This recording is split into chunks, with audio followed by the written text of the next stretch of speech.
In this episode, I'm joined by Justin Brown, the visionary behind Primal Video, a YouTube channel with, at time of recording, 1.8 million subscribers.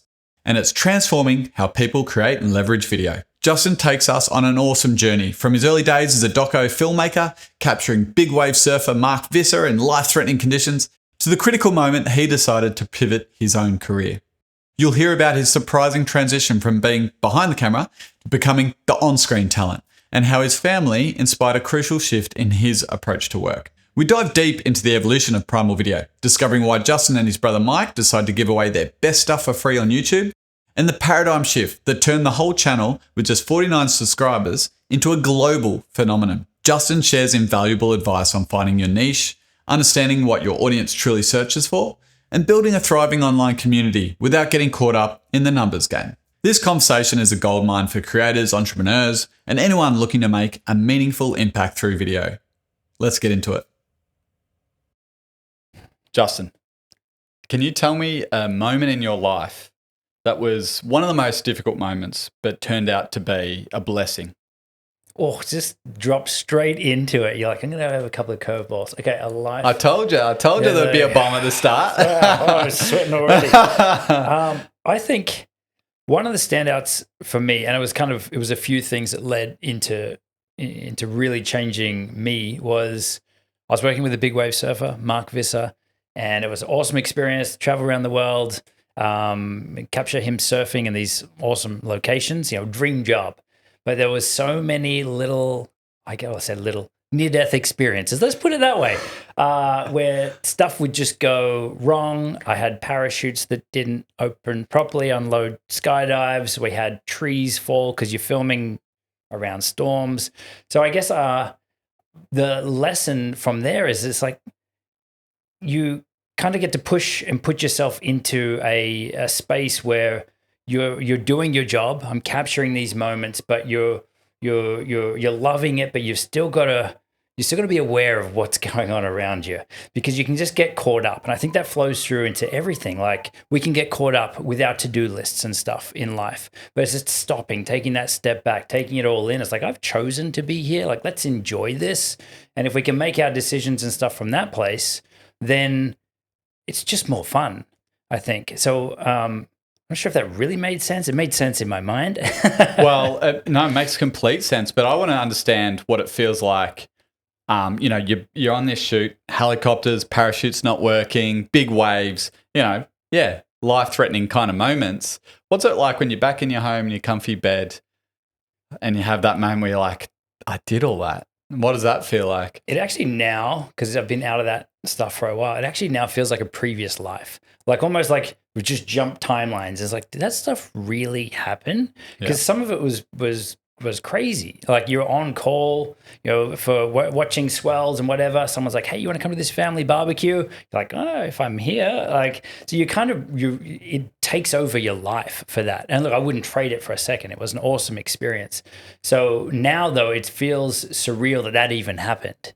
Yeah. So I like that. I guess there's some pressure off on that. And then, you kind of evolve as you go. Nice. And a bit more context for those viewing and listening.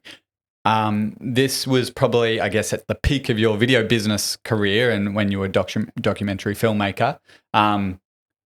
Let's go into video business, starting a video business and the love of video. Where did that start from for Justin Brown? Where did it come from? So I'm old now, 40. And so when I was growing up, cameras, like my parents had, handy cams, but they weren't handy cams. They had big, like, VCR things and whatever else. And so my dad was filming everything. And you go back and look at those home movies and I'm always, Dad, can I have a look? Can I have a turn? Can I film something? So I was a pest from like day one with that stuff. Do you still have those? Yeah, still got them. Yeah. How good? Yeah. How good is the beauty of, whether it's a wedding film or a home video or a Christmas or something like that, 10 years down the track, 20 years down the track, it's absolute gold and it's so precious. And this is the weird thing about it, because this is the struggle I find now. We've got these amazing cameras in our pockets and I'm caught between, I want to spend this moment with family, with friends, but I also want to capture it so we can show them. Like, we sat down with the kids I've got 2 kids. We sat down with them last night and we watched some old videos of them when they were born, whatever else. And it was so good. But then in the moment, is a struggle. And I think that's only getting worse. For sure. I agree. Like, yeah, you just want to be in the moment. But down the track, when you listen back, that's when it's like, oh, I'm glad I did that. So I always find that struggle as well with having kids. You don't want to have a camera in front of their faces all the time. But I actually discovered the other day, I was recording voice memos of like bedtime and story time, like only a year or 2 ago. And just having the audio of my boy reading a story or making his own stories up. I was like, oh my God, this is amazing. And this is going to be even better in, his 21st birthday or wherever it might be.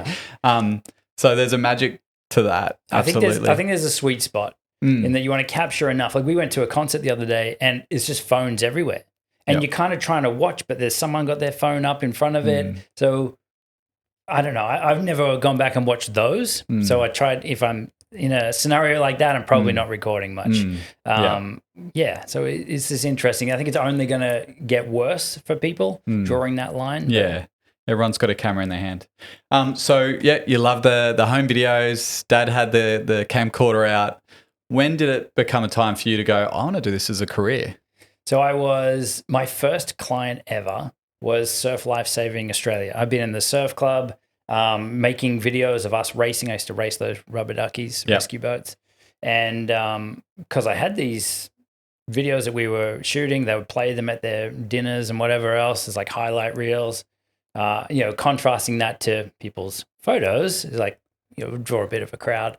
So they asked me to shoot some stuff for them, some training, and it kind of went from there. It's like, I can get paid for this, and then And that's a good first client. Not a bad first client. Yeah, not a bad. Just a little company. Yeah. And did that start a ripple effect? Like once you did that job, did that get the next job? Yeah. Look, I think I've just been incredibly lucky. The opportunities just really fell in my lap for a lot of them. Like even the big wave surfing thing.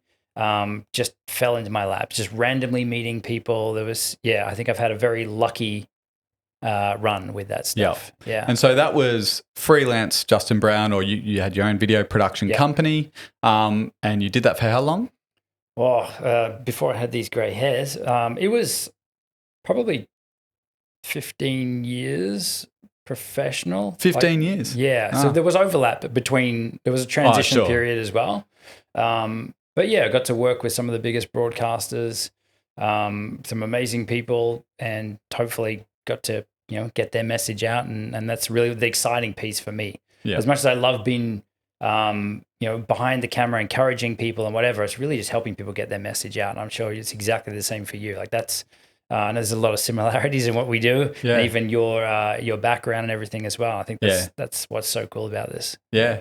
That's why I really was so excited to talk to you today because, we both had video production companies. I still have a video production company and I'm not on the tools as much anymore. And I think I get the feeling it might have been the same thing for you. I'm not sure if you had a family at the time or not, but what was the moment when you said, I'm trading time for money here, being behind the camera lens, jumping out of helicopters, risking my life. This is probably not sustainable. What was that moment like? Was it a slow transition or was it one night you just wake up and go, I've got to find something else? It was a slow transition, but there was definitely some key points. And having kids definitely shifted things a lot quicker, I guess, to getting off the tools more. My daughter was very young and I was working from home. So I'd keep going between having a home office and then having an actual place. And so I'm working from home. She comes in and she's like, oh, you want to play? And I think it was a Saturday or something. I'm like, oh, I can't, I'm working. Oh, daddy's working again, and walked out. I'm like, oh, dagger in the heart. Like, I don't want that to be her memory or whatever, or that's a normal thing. So I was like, I need to get out of this business because it's almost like the golden handcuffs. In that the more it works, I mean, you enjoy it, so you've built it. But then you get to the point of, or I got to the point of, I was chasing bigger and bigger clients that were paying more, but then there was more stress and the projects dragged out and whatever. So it was good. And again, I wouldn't change it, but it got to the point where there were some clients I took on for the dollars that I didn't love. So then you're in a position, which I think is one of the worst positions. It's worse than having a 9-to-5 job where you're working for someone else. So if you're hating it, there's no one to blame but you. You've put yourself in this position, and then I guess that was an eye-opening thing for me. Yeah. So which is where then the shift was, how do we find the fun? Like if this is my business and I've built this, who do I want to work with? And if it's not about the money, yeah, we want to still have the lifestyle and everything, but the right clients will come if we get clear on who they actually are first. Yeah.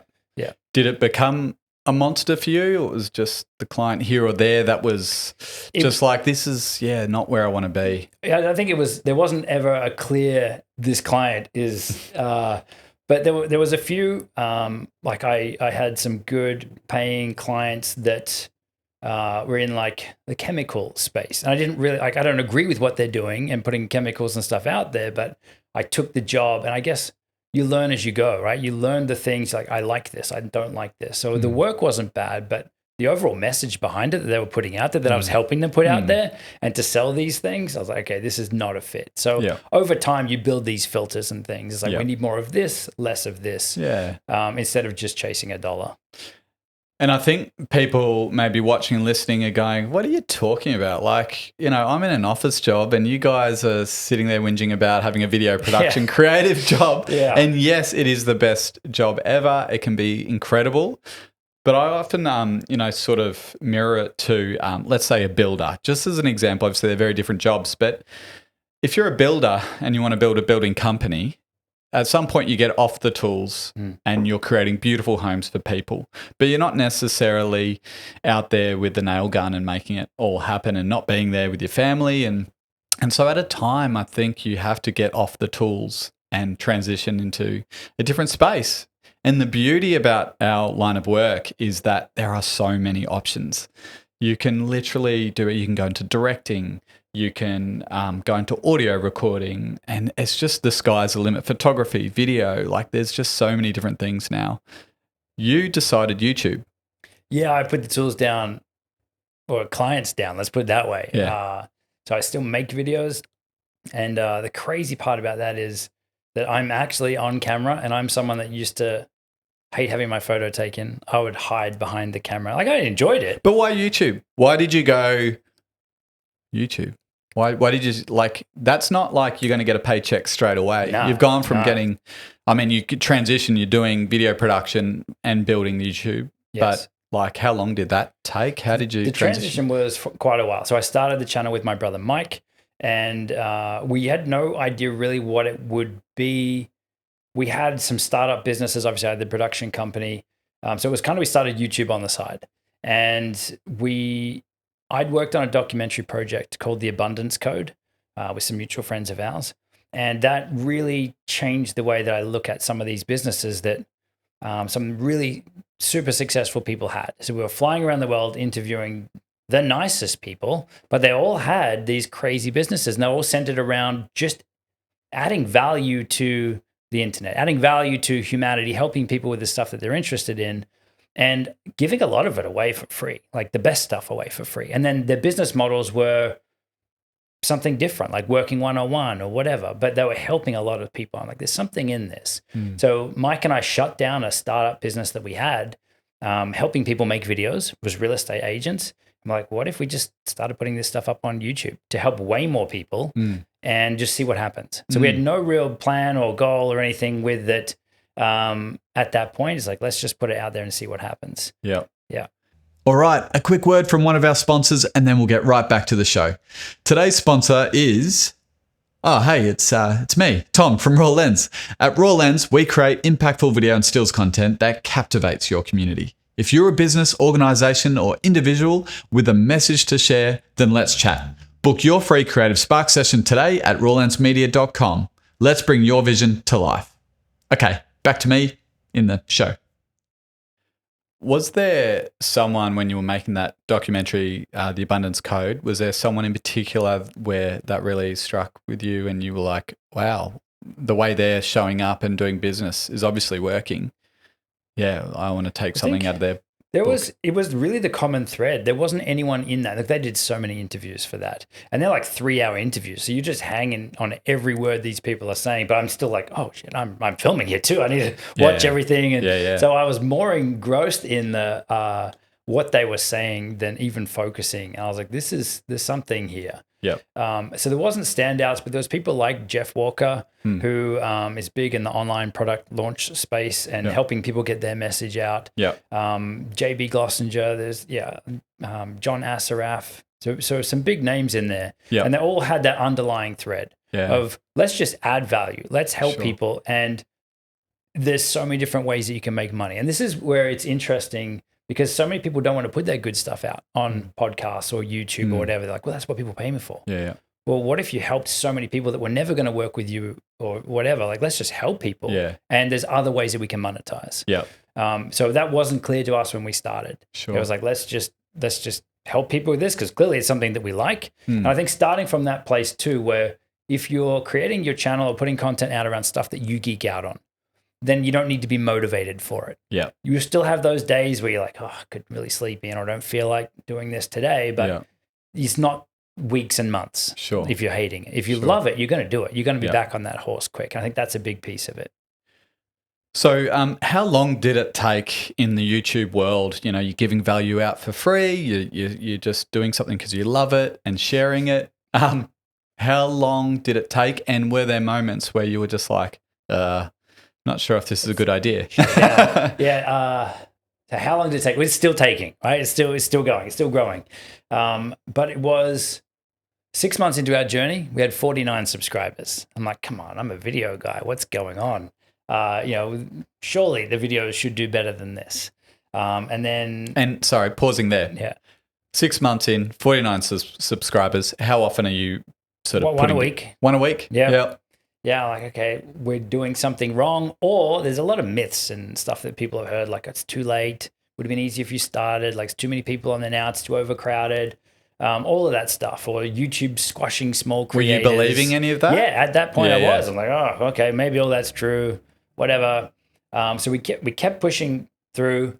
And sorry, timestamp. Where at? What year are we talking? If we it was about roughly a year into it, a year and a half. No, but what year? 2000 now? No, when you started the YouTube. 2014. 2014. Yeah. So 10-year anniversary. Yeah. Congrats.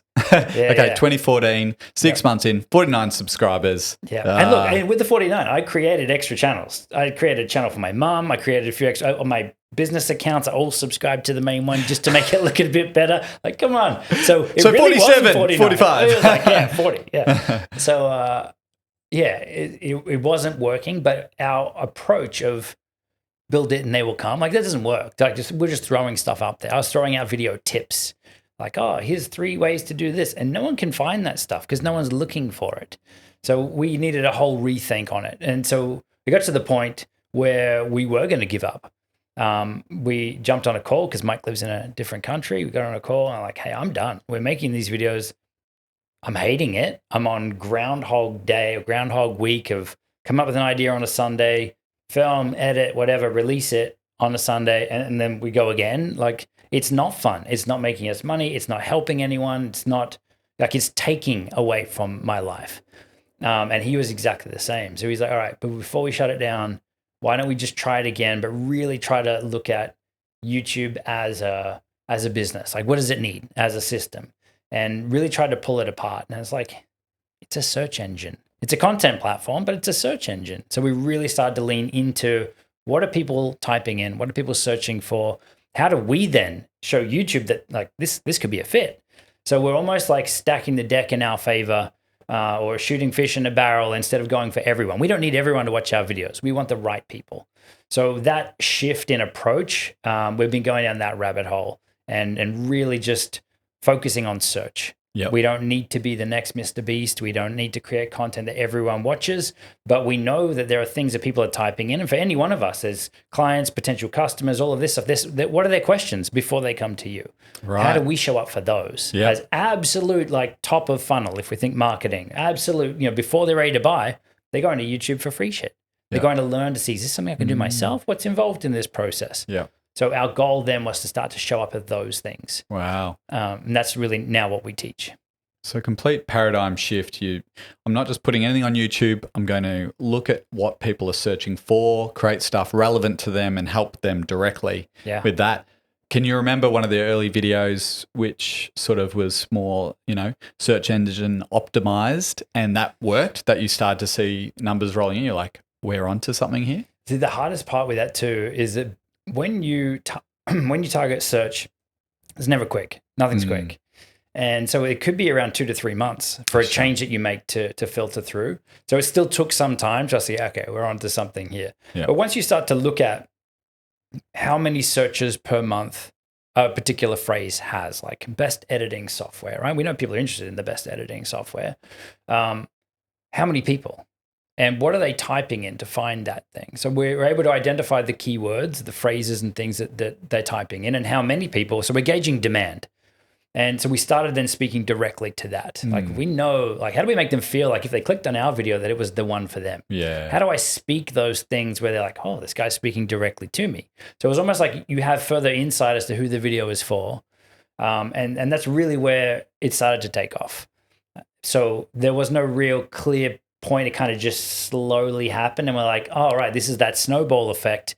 Because we went back to some of our older videos and changed the titles and things. Yep. And so there was a couple that we did, how to film professional videos on an iPhone, how to film professional videos on Android, which was coming from that previous business. Those had tanked, flatlined, dead, lost in the YouTube abyss. We went back, we changed the titles, made them more search friendly, updated the thumbnail images, and then they took off. And both of those now, still pretty much 10 years on, are still getting views today. How many views do you think they're up to? One of them's over 1 million, the other one's at like 900,000. Yeah. Wow. Yeah.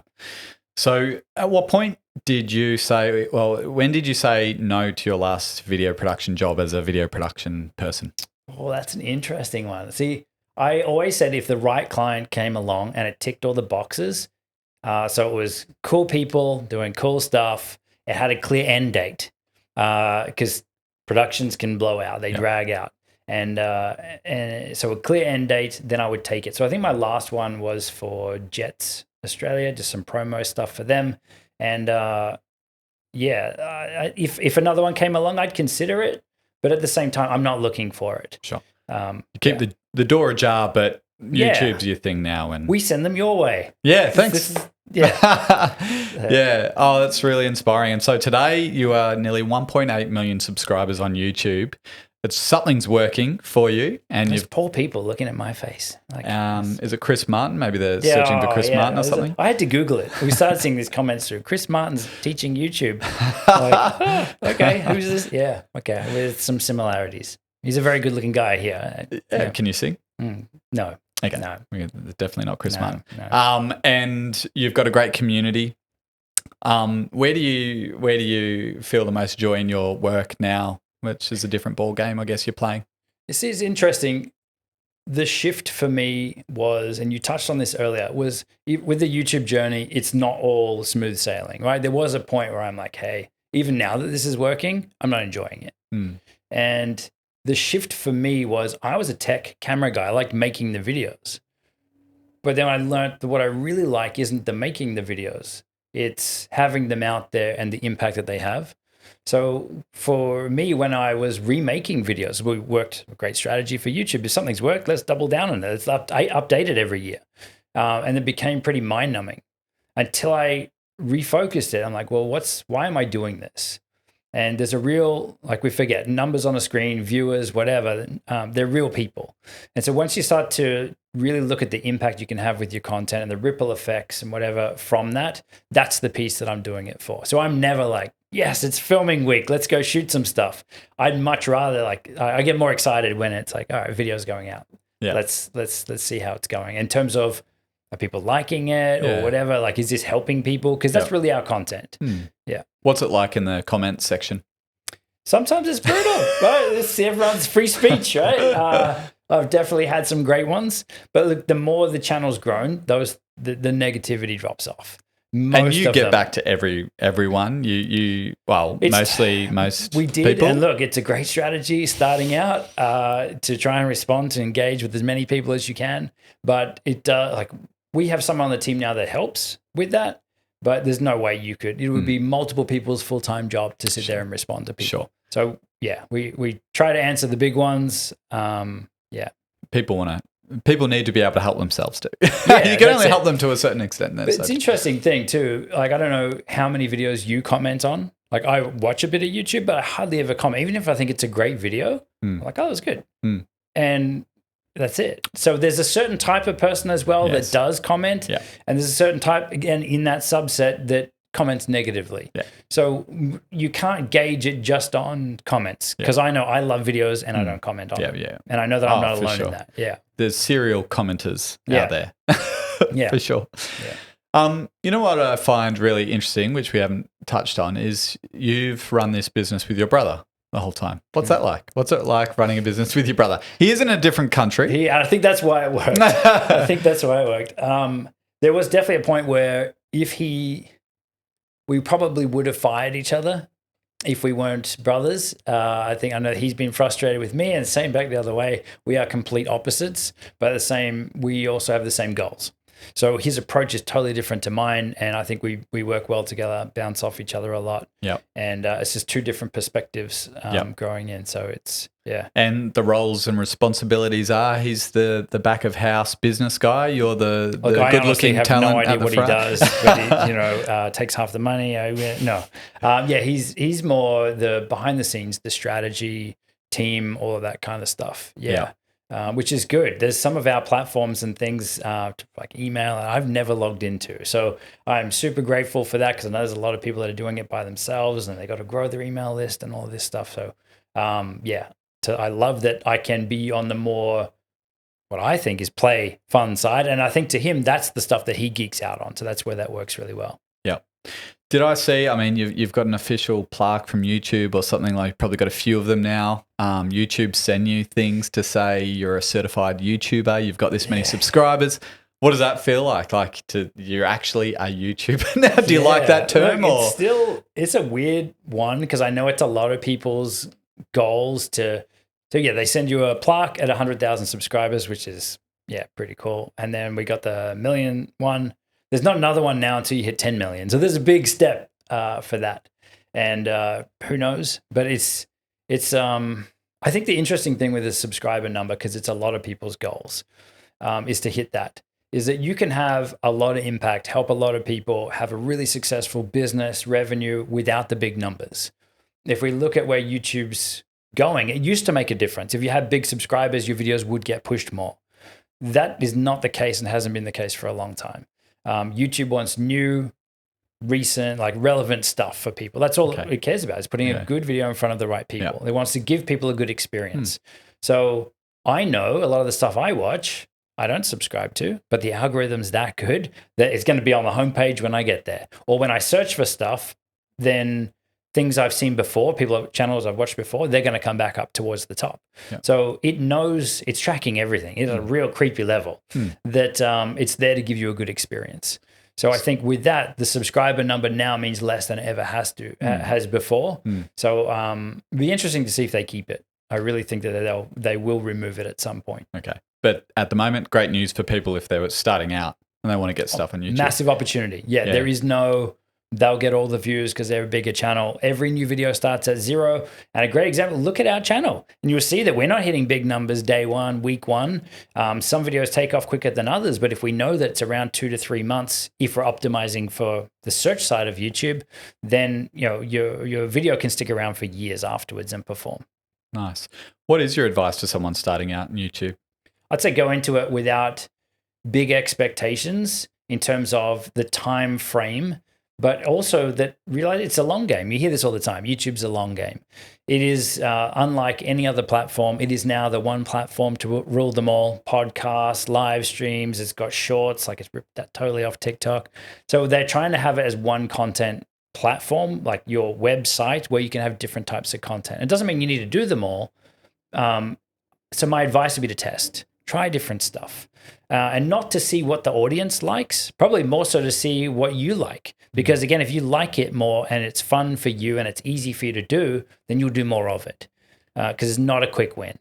All right, a quick word from one of our sponsors and then we'll get right back to the show. Today's sponsor is...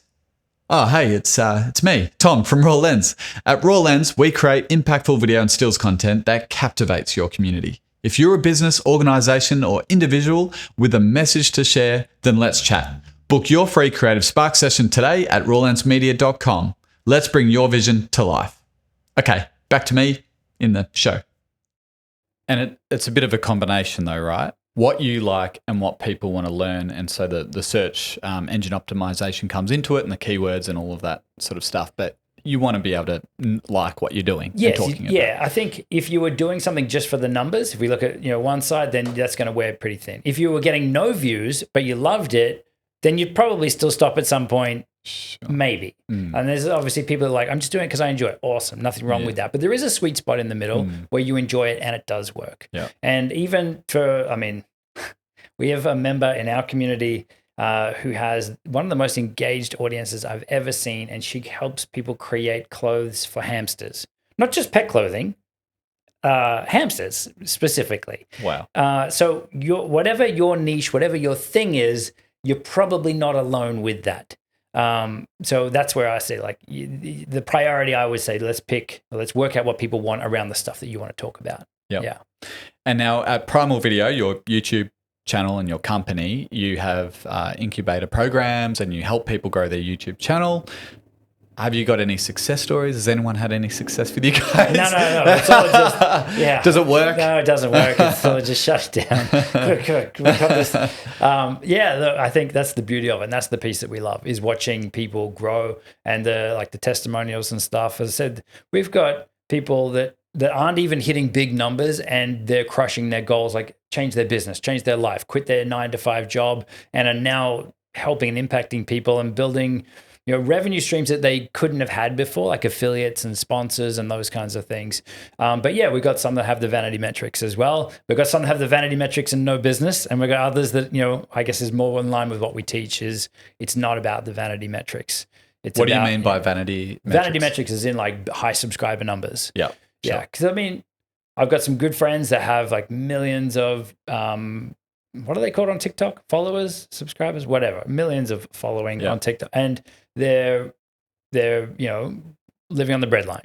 They're struggling. Whereas you don't need much if you're strategic with the content. If you've got the right eyeballs, then you can have some real impact with them. So we have quite a few members that have channels around 1,000 subscribers that are doing multiple 5-figure brand deals every month. So, you can definitely replace a full-time income and more just with a small audience. And then obviously that grows and scales over time. Yeah. So it's not about the subscriber numbers and whatever. Yeah.